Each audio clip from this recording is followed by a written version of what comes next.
Hey guys, so today I'm going to be reading you Lilo and Stitch crossover that I wrote in Word.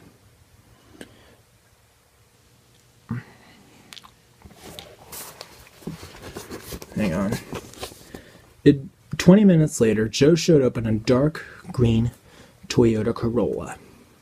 He was wearing a light blue t-shirt that said Bethany Beach in neon pink. It also had a picture of a sunset in neon colors. He was also wearing plaid shorts, gray and orange sneakers, and also had a white, purple, and yellow Westchester University hat on. He had spent part of the day at the Bethany Beach Shopping Center and part of it playing golf. Daniel? There was no answer. "Oh no. You better be home," he said as he frantically ran back to his car. Just then, out of nowhere, a blue Toyota Tundra pulled out and almost hit him. "Hey, watch where you're going!" he yelled as he kicked the grill of the pickup and continued running, hoping that Daniel was safe. This was the man that was going to assess Joe as a suitable guardian for Daniel. Just as Joe parked his car outside his house and walked up to the front door, still panting heavily, he heard a song from Kids Bop 32, "Never Forget You." One of his favorites from the CD. The front door was locked. Daniel," he said to himself, then to Daniel. "Daniel, open the door, Daniel." "Go away," Daniel replied. Joe stuck his head through the doggy door, which was intended for packages when they got mail so they could easily slide the box through. Through it, he saw the 4-year-old dressed as a firefighter lying on his back with Joe's 3CD stereo next to him. "Daniel, we don't have time for this." "Leave me alone to die," Daniel said.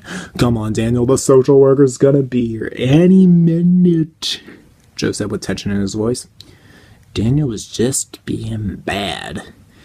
He turned up the volume on the stereo and changed the song to Wildest Dreams from Kids Bop 31. Then the social worker pulled up. "You are so finished when I get in there," Joe warned. Daniel, acting like he didn't care, mouthed the song like a Taylor Swift fan in the making. "I'm gonna stuff you into the blender, push puree, and then bake you into a pie and feed it to the social worker. When he says, 'This is great, what's your secret?' And I'm gonna say, 'Love and nurturing,'" Joe said as the social worker walked up and dragged him out of the doggy door. "Hi, you must be the social worker." "Yes, I am." "Are you the guardian in question?" the man replied. "Yes, I'm Joe." "Nice to meet you, Mr. Reese Caldwell." "That's a strange name," Joe replied. "Yes, I know. Are you going to invite me in, Joe?" I thought we could sit out here and talk." "I don't think so," Reese replied. "Right. This way," Joe said. Wildest Dreams from Kids Bop 31 was still playing from inside. Joe and Reese walked through the garage only to find that Daniel had locked that door too. Wait here." Joe walked through the grass and learned that the only door that Daniel didn't lock was the outdoor entrance to the basement arcade. In the process, Reese heard wood shattering as Joe came upstairs through the basement arcade and shut off his 3CD stereo. "Hey," Daniel replied. "So, Livewire Mountain Dew?" Joe asked. "Do you often leave Daniel home alone?" Reese asked. "No, never," Joe replied. At the exact moment, he saw a picture of Daniel on the fridge that said, "Me alone," in sloppy handwriting. Well, except for just now, I had to run to Harris Teeter to get some." Joe was cut off by the stove burning. "Ugh! Ugh! You left the stove on while you were out?" "Low heat," Reese asked. Low heat. Just a simmer. It's coming along. Gruyard! He yelled as a black cloud of steam rose from the pot. Found that this morning, Daniel replied. Daniel, there you are, my friend. This is Mr. Caldwell. Nice to meet you, Reese replied. Daniel was afraid to give him a high five. You don't look like a social worker, Daniel replied. I'm a special classification, Reese explained. Let's talk about you. Are you happy? Daniel just smiled big. I'm adjusted. I eat 4 food groups and look both ways before crossing the street and take long rests and get disciplined. Disciplined? Reese asked. He hadn't expected that. Yeah, he disciplined me real good. Sometimes. 5 times a day. Okay. Sometimes 5 times a day. Okay, that's enough sugar for you. Why don't you all go along, you handsome little dude? Joe said as he chuckled nervously. The other social workers thought he was a scream. You thirsty? Let me illuminate to you the precarious situation which you have found yourself. I am the one they call when things go wrong. And things have indeed gone wrong. Joe and Reese walked into the living room where they saw Daniel rubbing his ankle off from what happened earlier that day. I'm fine now, in case you were wondering. Joe groaned. Reese handed Daniel his card. Call me next time you're left here alone. Yep, Daniel replied. In case you're wondering, this did not go well, Reese said to Joe. You have 3 days to change my mind. As soon as Reese left, Joe got angry at Daniel. Very angry. His WCU hat whipped around as he glared at Daniel. Daniel shrieked at the top of his lungs under his glare and ran off with Joe chasing him. He licked his arm. Oh, Daniel! He yelled as his sneakers shrieked to a stop and thought about where he could be. He smiled slightly and snapped his fingers as he heard some squeaking coming from the laundry room. Minutes later, after he had kicked the door of the garage shut, in a blanket Joe had found in the laundry was a kicking and growling Daniel. Why didn't you wait on the parking lot?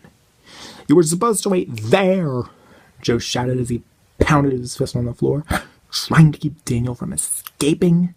Daniel, do you not understand? Do you want to be taken away? Tears filled Daniel's eyes. Answer me, Joe shouted. No! Daniel barked back. No, you don't understand. No! Joe asked. No!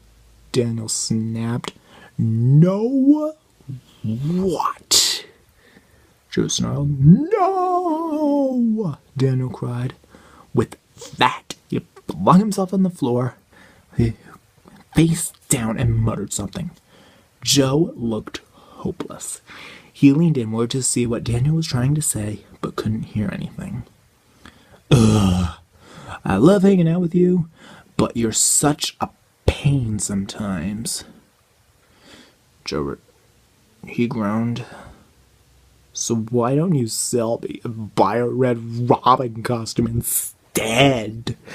Daniel replied in a very bratty tone. At least Red Robin would behave better than you, Joe retorted back. Go ahead, then you'll be happy, because he'll be smarter than me too, Dan replied as he stormed up the stairs barefoot. And quieter, Joe hollered from the bottom of the stairs. You'll like it because you'll be on a date with Catherine. Daniel screamed over his shoulder, and then he ran to his room and slammed the door behind him. Get out of your room, Joe screamed. I'm already in my room. Daniel opened the door and shouted back, and he slammed it again.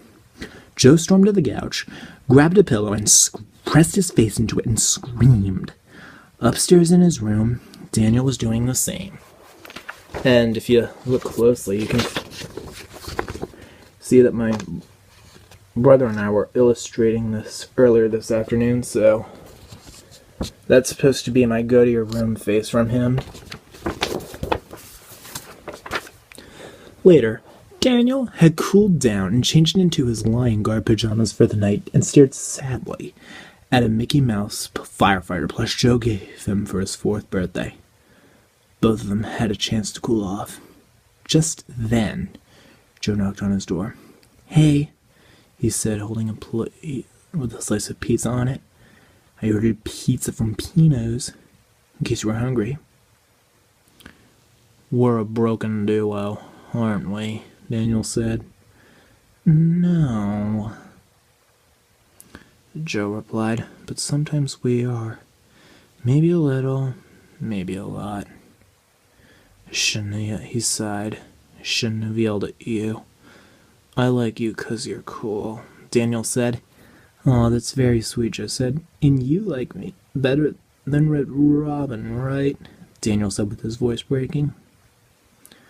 Oh, Daniel, Joe said, you know I'm always here for you.